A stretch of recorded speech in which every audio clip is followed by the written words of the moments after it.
The truth occurs. The truth occurs. My coffee. Hey everyone, I just got up. Okay, there's something I really want to tell you. Okay, here's the deal. Okay, I used to have an eating disorder. I was anorexic, I was bulimic. I was also a compulsive eater. I've never mentioned this for some reason, but I thought it would be a good time to mention it.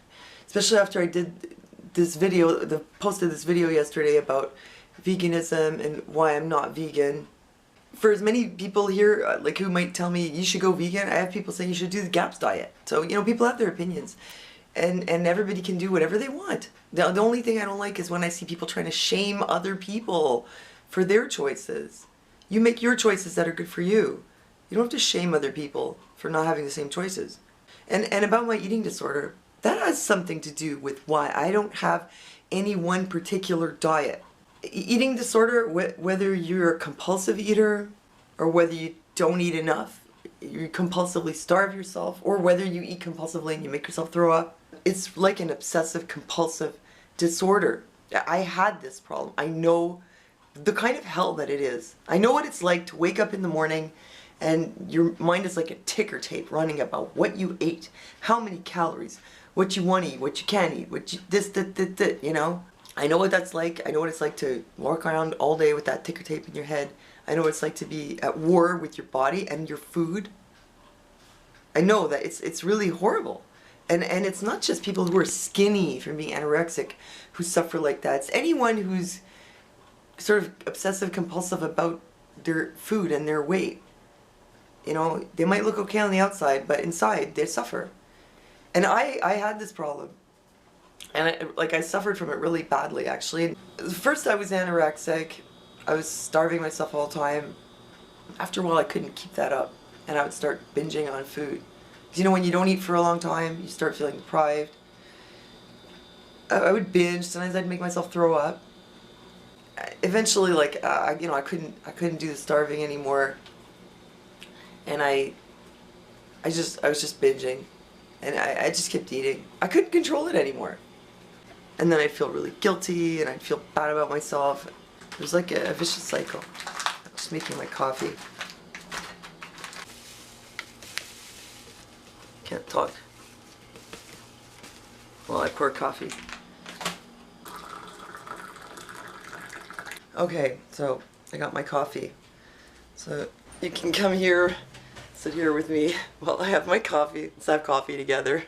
Being on any kind of diet, I don't care if it's the most healthy diet in the world, as long as you're on a diet, something sort of where you're restricted in what you eat, to the point where, like, when you leave the house, it's a problem, because I only eat this, I only eat that, you know, or whatever, like whether you're counting calories or you only eat certain types of foods, or foods that only come from a certain place, or whatever it is, okay? Like, if you have an eating disorder, any kind of approach like that to eating will trigger it.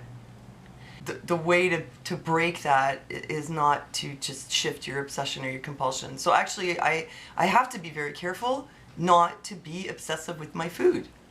And the thing with weight control, compulsive eating and all that in general, I guess at the very bottom of it, what you have to overcome is the obsession, but like through acceptance. You have to accept your body. You really have to accept your body and love your body, and stop being at war with the food, and stop trying to solve your problems with some kind of a diet. There's a certain amount of letting go that has to happen, and you can't be like letting go of your eating disorder when you're eating like super precisely. I guess that's what they call orthorexia. I'm not saying everyone who follows a diet has orthorexia, but for someone who has had problems with their food, they might become like orthorexic and then get so fed up with it, then they might just start binge eating again. I know when they came up with the label orthorexia, people said, oh, well, great, now healthy eating is a mental disorder. No, healthy eating is not a mental disorder. But those of you who have eating disorders, and you know what it's like to have that ticker tape, that compulsion, that obsession, you know that if you're doing that about what type of food you're eating, it's just the same as if you're doing it about how much you're eating. It's a mistake to think that you can solve this kind of problem with the right diet. That would be a big mistake, because the best thing to do is probably just ease up and avoid foods that trigger you. For me, it's really important to avoid falling into anything like that. And it's not like something I struggle with. I mean, I give thanks to God, because I think God really healed me from a lot of my like obsessive compulsive behavior with food. But you know, I have this kind of mind that will obsess very easily about one thing. Not like an event or a person or whatever, but more like a topic. Like, that's just naturally what my mind does. Better to channel it into something else other than food. So I purposely stay away from that. And I think prayer has been really helpful. Like, God has really helped to heal me, and I'm really grateful for that, and I just want to keep it that way. So that's my story. Let me know what you think.